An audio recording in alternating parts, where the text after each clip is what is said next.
मेहंदी लगा के रखना बनाई, जिसमें आपको एक वाकया सुनाता हूं, शायद पब्लिक में कभी ये सुना नहीं गया होगा।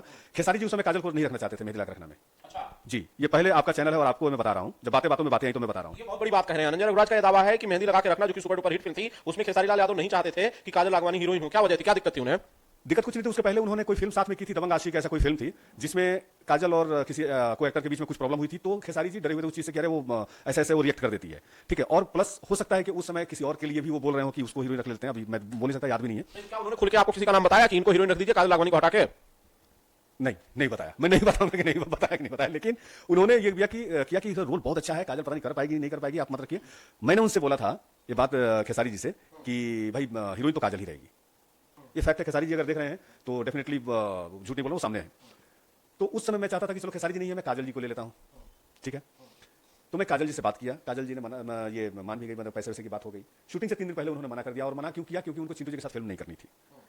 अब 4 महीने पहले एक हीरो किसी हीरोइन का रिकमेंडेशन करता है, और ठीक 4 महीने बाद वही हीरो बोलता है कि तब उसके साथ क्यों आप दिखे, उसका पोस्ट क्यों डाले, उसका अरे यार ऐसी ऐसी नफरत हो जाती है। मतलब 4 महीने पहले उसी को रिकमेंड करेंगे, उसी को करते हैं, उसी को हीरोइन रखवाते हैं। कट टू सीधा ये होता है कि नहीं आप उसके साथ क्यों, उसके सामने साथ में क्यों दिख रहे हैं। मतलब डायरेक्टर प्रोड्यूसर का कोई स्टैंडर्ड नहीं है, मतलब कहने का मतलब ये है, इस तरीके की चीजें चलती है। मैं बता दूं, मेरा नाम आनंद कमलेश त्रिपाठी है। आपने देखना शुरू कर दिया बिंदास भोजपुरिया। अनंजय रघुराज है और इनकी फिल्म खेसारी लाल यादव के साथ जिसका ट्रेलर आया हुआ है उसकी बात करने वाले हैं। सर बताइए, अभी आपने जिक्र किया कि खेसारी के साथ आपकी एक फिल्म का ट्रेलर आया। हाँ जी, वो फिल्म है प्यार के बंधन, जो एक रिश्तों पे आधारित है और बहुत ही कमाल की फिल्म है। ये अपना खेसारी जी हैं, यामिनी सिंह जी हैं, अमित शुक्ला जी हैं, माया यादव हैं। तो ट्रेलर देख के आप लोग समझ गए होंगे कि किस बेस की फिल्म है। फिल्म बहुत अच्छी बनी है, उसका ट्रेलर अभी आया है, और मैं बहुत खुश हूं कि मतलब इस साल 2024 में जो हमारी फिल्में रिलीज होने वाली हैं, खेसारी जी के साथ, पवन जी के साथ, दिनेश जी के साथ भी आने वाली है, तो कंटिन्यू मेरा वो चल रहा है जी। वैसे इस जोड़ी को लेकर ही सवाल है, खेसारी लाल यादव और यामिनी सिंह की, इनके बीच सब कुछ ठीक नहीं है? देखिए, मैं जब फिल्म किया था तब तो बहुत अच्छा था। अब अभी का सिचुएशन क्या है, क्योंकि अब 2 लोगों के पर्सनल रिलेशन में क्या हो रहा है क्या नहीं हो रहा है, वो तो मैं नहीं बता सकता कि क्या है नहीं है। इसके लिए सॉरी क्षमा प्रार्थी हूँ। लेकिन इसमें आपकी फिल्म तो इन दोनों के बीच में है, क्योंकि आपकी फिल्म तो पर्सनल मामला नहीं है, वो तो प्रोफेशनल मुद्दा है। आपकी फिल्म में दोनों हैं हीरो हीरोइन। ऐसे में अगर इन दोनों के बीच संबंध अच्छे नहीं रहे और खुदा न खास्ता इन दोनों ने प्रमोशंस में एक साथ आने से इनकार कर दिया, तो इसका नुकसान तो आपको ही होगा, आपके प्रोड्यूसर को होगा। सर नहीं, मुझे लगता है कि इतने अनप्रोफेशनल लोग नहीं हैं।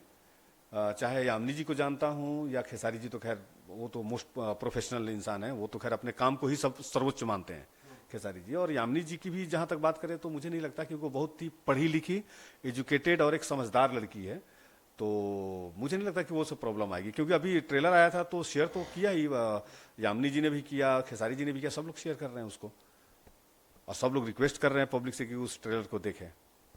प्रमोशन में एक साथ जाएंगे दोनों? प्लान आप लोगों का क्या है प्रमोशन का? प्रमोशन का प्लान तो है कि पटना में हम लोग प्रमोशन करेंगे, जिसमें डेफिनेटली यामिनी जी से भी बात हुई थी, तो बोली थी कि बिल्कुल हम लोग आएंगे, करेंगे प्रमोशन। और मुझे लगता है कि ये प्यार के बंधन इस जोड़ी की पहली फिल्म होगी रिलीज। अगर प्रेम पुजारन अगर आ जाती है तो प्रेम पुजारन होगी, नहीं तो ये प्यार के बंधन ये पहली फिल्म होगी, और शायद आखिरी में।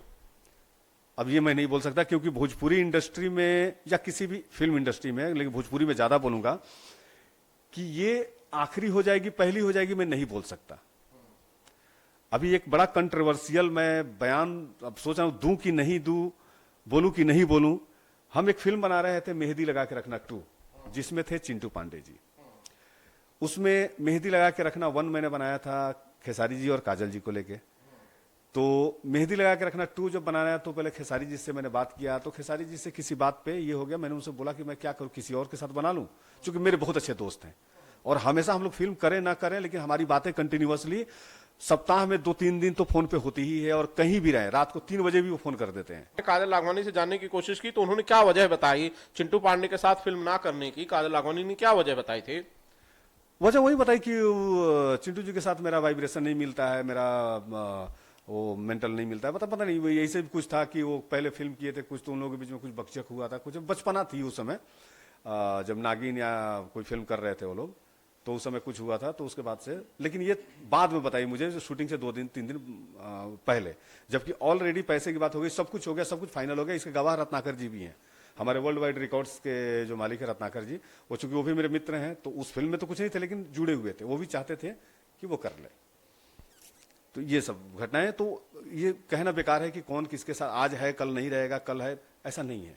मतलब भोजपुरी एक्टर और एक्ट्रेसेस का खास तौर पे कोई स्टैंड क्लियर नहीं होता। आज इनके साथ इनका स्टैंड, आज इनके लिए स्टैंड ले रहे हैं, तो कल इनके खिलाफ भी हो सकते हैं, यही है ना। अरे भाई, मैं आपको बताऊं, अनंजय रघुराज जिन्होंने मेहंदी लगा के रखना फिल्म बनाई, पटना से पाकिस्तान बनाई, जिसमें काजल राघवानी को लिया, ठीक है, मेहंदी लगा के रखना बनाई, जिसमें आपको एक वाकया सुनाता हूं, शायद पब्लिक में कभी ये सुना नहीं गया होगा। खेसारी जी उस समय काजल को नहीं रखना चाहते थे मेहंदी लगा के रखना में। अच्छा जी, ये पहले आपका चैनल है और आपको मैं बता रहा हूं, जब बातें बातों में बातें आई तो मैं बता रहा हूं। ये बहुत बड़ी बात कह रहे हैं। अनंजय रघुराज का यह दावा है कि मेहंदी लगा के रखना, जो कि सुपर डुपर हिट फिल्म थी, उसमें खेसारी लाल यादव नहीं चाहते थे कि काजल राघवानी हीरोइन हो। क्या वजह थी, क्या दिक्कत थी उन्हें? दिक्कत कुछ नहीं थी, उसके पहले उन्होंने कोई फिल्म साथ में की थी, दबंग आशिक ऐसा कोई फिल्म थी, जिसमें काजल और किसी को एक्टर के बीच में कुछ प्रॉब्लम हुई थी, तो खेसारी जी डरे हुए थे उस चीज से कि अरे वो ऐसे ऐसे वो रिएक्ट कर देती है, ठीक है। और प्लस हो सकता है कि उस समय किसी और के लिए भी वो बोल रहे हो कि उसको हीरोइन रख लेते हैं, अभी मैं बोल नहीं सकता, याद भी नहीं है। तो क्या उन्होंने खुल के आपको किसी का नाम बताया कि इनको हीरोइन रख दीजिए काजल राघवानी को हटा के? नहीं बताया, मैं नहीं बताऊंगा कि नहीं बताया कि नहीं बताया, लेकिन उन्होंने ये किया कि रोल बहुत अच्छा है, काजल पता नहीं कर पाएगी नहीं कर पाएगी, आप मत रखिए। मैंने उनसे बोला था ये बात खेसारी जी से कि भाई हीरोइन तो काजल ही रहेगी, ठीक है, हाँ काजल ही रहेगी, उससे करवाइए, अच्छा करेगी, ऐसे फिर बात हुई। अब रिवर्स आते हैं, मैं इसलिए जिक्र किया कि काजल के लिए मैंने क्या किया या काजल जी के लिए मैंने किस तरीके से हम लोग सपोर्टिव थे। मेरी फिल्म मेहंदी लगा के रखना 2, जो चिंटू जी के साथ इनको नहीं करना था, कि चिंटू जी के साथ मुझे करना ही नहीं है, तब तक खेसारी जी के साथ काजल जी काफी फिल्में कर रही थी। मैं बोला ठीक है, बड़ा दुख हुआ, धक्का लगा मुझे कि यार। आपने ये जानने की कोशिश नहीं की कि भैया चिंटू के साथ फिल्म करने में काजल राघवानी जी आपको क्या दिक्कत है? आखिर चिंटू क्या अच्छे एक्टर नहीं है? वो अच्छा डांस नहीं करते, अच्छी एक्टिंग नहीं करते, क्यों नहीं करना चाहती थी वो? ये जानने की आपने कोशिश की? आगे बताता हूँ ना। हाँ बिल्कुल, हालांकि चिंटू जी और राजकुमार भैया दोनों लोग बिल्कुल न्यूट्रल थे, बोले हाँ रख सकते हो, उन लोगों के मन में कुछ नहीं था, ठीक है, बहुत सुलझे हुए इंसान है चिंटू जी भी, और राजकुमार भैया तो खैर हम लोग के गार्जियन स्वरूप हैं। तो काजल जी उस समय मना कर दी, रीजन क्या दिया कि नहीं मेरा ये नहीं हो रहा है चिंटू के साथ, तो चिंटू जी के साथ मैं नहीं कर पाऊंगी। तो दुख तो मुझे हुआ, लेकिन अब रिवर्स से देखिए, मैं इसलिए ये उदाहरण दे रहा हूं कि ये भोजपुरी इंडस्ट्री में कुछ ये तय नहीं है कि कौन कब किसके साथ कैसे कर लेगा। रिवर्स ये हुआ कि 4-5 साल बाद, और फिर मैंने एज ए डायरेक्टर भी इनको लेके एक फिल्म किया, मुझे कुछ कहना है, निशान जी की फिल्म, और होते होते प्यार हो गया, 2 फिल्में की इन्हीं लोगों के साथ, और उसमें काजल जी उसको उस समय प्रॉब्लम था करने में, ठीक है। और जब वक्त चेंज हुआ तो फिर कंटिन्यू मेरे ख्याल से 8-10 फिल्में उन लोगों ने साथ में किया, जिसमें से 2 फिल्म तो मेरी ही है। तो मेरे कहने का मतलब ये है कि ये भोजपुरी इंडस्ट्री है भैया, यहाँ पे हीरो हीरोइन का खासकर कब किसके साथ कैसे जुड़ाव हो जाए, कब किसके, तो ये सब ये मत बोलिए कि आखिरी फिल्म है यामिनी जी और खेसारी जी की। नहीं, मैं तो ये जानना चाहूँ, 4 महीने पहले एक हीरो किसी हीरोइन का रिकमेंडेशन करता है, और ठीक 4 महीने बाद वही हीरो बोलता है कि तब उसके साथ क्यों आप दिखे, उसका पोस्ट क्यों डाले, उसका, अरे यार ऐसी ऐसी नफरत हो जाती है। मतलब 4 महीने पहले उसी को रिकमेंड करेंगे, उसी को करते हैं, उसी को हीरोइन रखवाते हैं। कट टू सीधा ये होता है कि नहीं आप उसके साथ क्यों, उसके सामने साथ में क्यों दिख रहे हैं। मतलब डायरेक्टर प्रोड्यूसर का कोई स्टैंड नहीं है, मतलब कहने का मतलब ये है, इस तरीके की चीजें चलती है। तो कौन था वो हीरो? आनंद त्रिपाठी थे वो हीरो, आनंद त्रिपाठी थे जो कौन था हीरो, मतलब आप पूछ दिया और मैं बता दूं, जो थे वो समझ गए होंगे। और एक आदमी की बात नहीं है, कई लोगों की बात है। पहले जब तक रिश्ते हैं, अच्छे रिश्ते हैं, साथ में काम कर रहे हैं, बहुत अच्छा है। रिश्ते खत्म हो गए तो उसके काम से कटवाना, काम से निकलवाना शुरू कर देते हैं लोग, काम कटवाना शुरू कर देते हैं। तो यहाँ रिश्तों के बारे में, पर्सनल रिश्तों के बारे में कुछ मत बोलिए, आप अपना फोन जरा दिखाइए कैमरे पर उठा के, मेरा वाला मत दिखाइएगा दोनों, आप अपना दिखाइए, वो भी दिखाइए। कल से इनको इसी फोन पर फोन आने शुरू हो जाएंगे। कल से इनको इस इंटरव्यू के बाद अनंजय रघुराज का जो फोन है वो 24 घंटे बजता ही रहेगा। इन्हें इतने सारे फोन आएंगे, जिन लोगों का इन्होंने नाम नहीं लिया है वो भी इन्हें फोन जरूर किए करेंगे और इन्हें इसको लेकर शिकायत भी बहुत सारी करेंगे। विनोद भैया नमस्कार, कैसे हैं?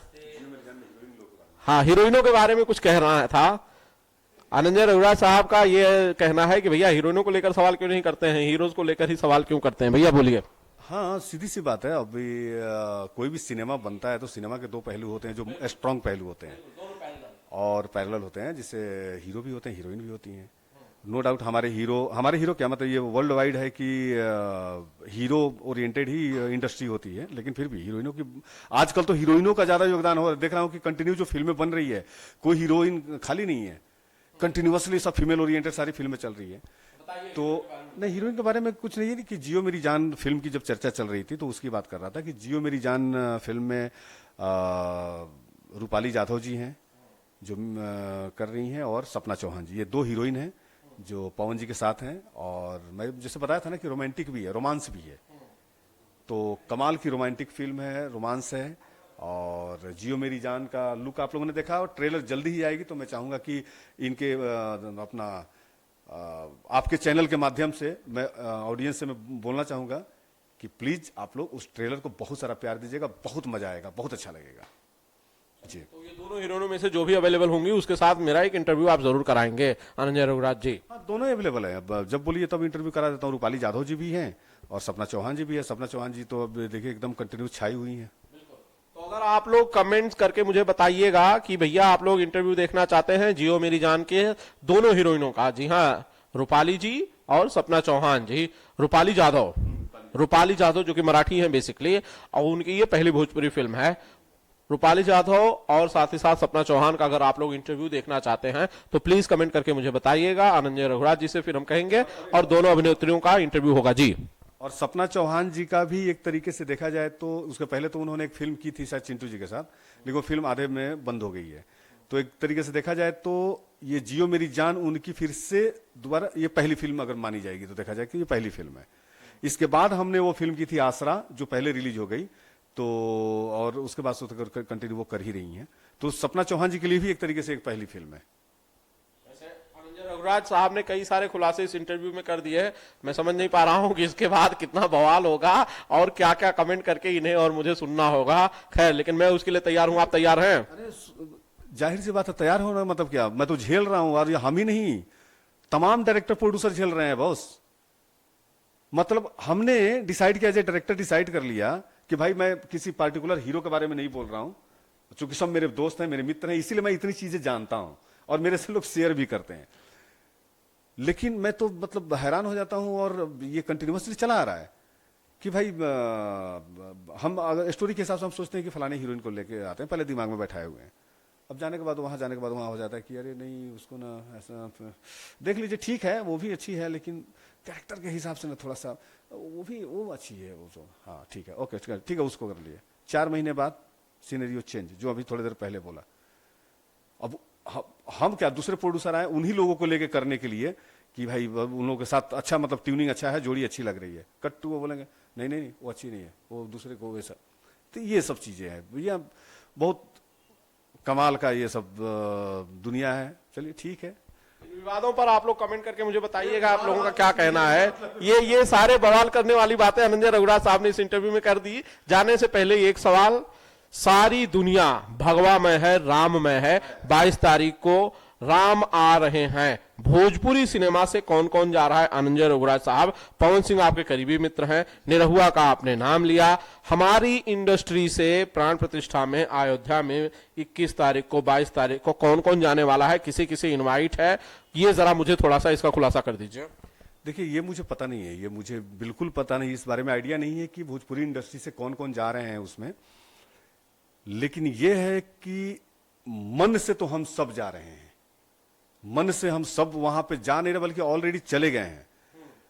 सुबह शाम दोपहर जब देखिए, जहां देखिए, पूरा हिंदुस्तान राममय हो गया है।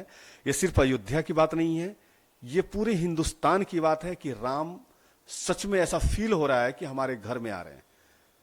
हम अपने घर में जब पूजा करते हैं सुबह सुबह तो एहसास होता है कि प्रभु श्री राम आ गए। और मुझे लगता है कि उस दिन एक दिवाली जैसा उत्सव होना चाहिए 22 तारीख को, और बिल्कुल हम लोग उसके लिए तैयार हैं कि पूरे दीप जलाएंगे, पूजा करेंगे, पूरा दिन राममय रहेगा। और पूरा दिन क्या, अब तो पूरा साल पूरा सब राममय ही है। पवन सिंह के बारे में कई सारे लोग पूछ रहे हैं कि पवन सिंह जा रहे हैं कि नहीं, आपके मित्र हैं, आपके साथ फिल्म की है, आपको इतना तो बताया ही होगा उन्होंने कि वो जा रहे हैं कि नहीं, इनवाइट किया गया है या नहीं उन्हें? नहीं, मेरी उनसे इधर कोई बात नहीं हुई है उस मैटर पे।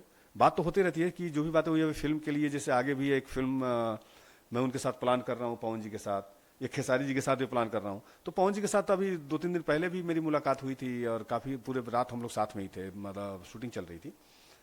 तो ऐसे कोई बात नहीं, चूंकि पवन जी बहुत गंभीर व्यक्तित्व के इंसान हैं। वो ज्यादा मतलब इधर उधर की बातें नहीं करते, बस काम की ही बातें करते हैं। वैसे अयोध्या, जैसा कि अनंजय रघुराज साहब कह रहे हैं कि हम सब मान से अयोध्या जा ही रहे हैं, हम दोनों तन से भी गए थे सरसली अवार्ड में, अभी रिसेंटली हम दोनों गए हुए थे, एक साथ बैठे हुए थे वहां पे। और बहुत शानदार जो है वो इस वक्त माहौल पूरे देश और पूरी दुनिया का है राम मंदिर को लेकर। तो अगर आप तन से नहीं जा पा रहे हैं तो मन से तो जरूर जाइए, क्यों अनंजय जी? डेफिनेटली 100%। और राम आ रहे हैं बॉस, इससे मतलब 495 साल बाद वो अस्तित्व, मतलब समझिए कि ये राम राज्य की शुरुआत की नींव अभी पड़ी है। और मुझे लगता है कि इसके बाद पूरा हिंदुस्तान जो है वो पूरा, मतलब जैसे राम राज्य में होता था, सब लोग एक समान, सब लोग एक जैसे, ये होंगे, मुझे ऐसा उम्मीद है। बहुत बहुत शुक्रिया अनंजय रघुराज साहब, बहुत बहुत शुक्रिया इस सारी बातचीत के लिए। आपने हमें वक्त दिया, बहुत सारे खुलासे किए, बहुत सारी बातें की हमसे, इसके लिए शुक्रिया वक्त देने के लिए। Thank you so much sir. Thank you so much आपको। कि क्या है ना कि मैं एक पहला इंटरव्यू है मेरे ख्याल से बिंदास भोजपुरिया पे, है ना? इसके पहले भी जो इंटरव्यू हुआ था बहुत धमाल हुआ था। अच्छा खैर, लेकिन इधर पहले तो ऐसा इंसान व्यक्तित्व ऐसा नहीं मिलता है ना कि हम लोग साथ में बैठ के कुछ बातें करें, वो इंटरव्यू जैसा ना हो। वो दुख दर्द है, वो तकलीफें हैं जो आपको मैंने बयां कर दिया, जो हमारे पब्लिक तक गई। और ऑडियंस, हमारे पब्लिक जो जनता जनार्दन जिसको बोलते हैं, भगवान बोलते हैं, वो सब लोग मन की बातें देखते हैं। और जितने निश्चल रहेंगे उतने अच्छे से वो लोग उस चीज को लेते हैं। और रही बात हमारे स्टार की, जो हमारे हीरो जो बोल रहे हैं कि विवाद, ऐसा कुछ विवाद नहीं है। वो सबको पता है कि सब यही है। विवाद तो तब होता है ना कि झूठ मूठ में मैं बोल दूं। अब मेरी जितनी भी बातें हुई हैं, जिनके जिनके साथ हुए, सबको याद आएगा, सब फोन करेंगे, बता देला, बोल देला, नमो रख देता, वो मुझे मालूम है बोलेंगे। इसीलिए मैंने कहा था कि फोन दिखा दीजिए अपना, क्योंकि फोन बजना शुरू हो जाएगा आपका इस इंटरव्यू के बाद। Thank you. और इसमें सबसे ज्यादा रघवानी जी का तो जरूर आएगा, काजल रघवानी जी का फोन। अच्छा, आपको श्योर है कि काजल राघवानी आपको फोन करेंगे? नहीं, वो बहुत सुलझी हुई है और अभी अच्छा से काम कर रही है, एकदम इत्मीनान से, बढ़िया से, मस्त होकर काम कर रही है। और दिल में एक अलग रेस्पेक्ट है इन लोगों के लिए, खासकर हीरोइनों के लिए, जो जैसे आम्रपाली जी मेरी बहन है, मैं सिस्टर मानता हूँ। अक्षरा है जिनको मैं भतीजी मानता हूँ, अक्षरा जी भी बहुत रेस्पेक्ट करती हैं। काजल है मेरी बहुत अच्छी दोस्त है। तो सारे लोग जुड़े ही हुए हैं। तो चलिए ठीक है। Thank you. तो दिलीप भैया को थैंक यू कहना चाहता हूं, उन्होंने इतना लंबा इंटरव्यू शूट किया। अगर कोई सवाल है आप लोगों के तो कमेंट करके मुझसे जरूर पूछेगा। Thank you so much.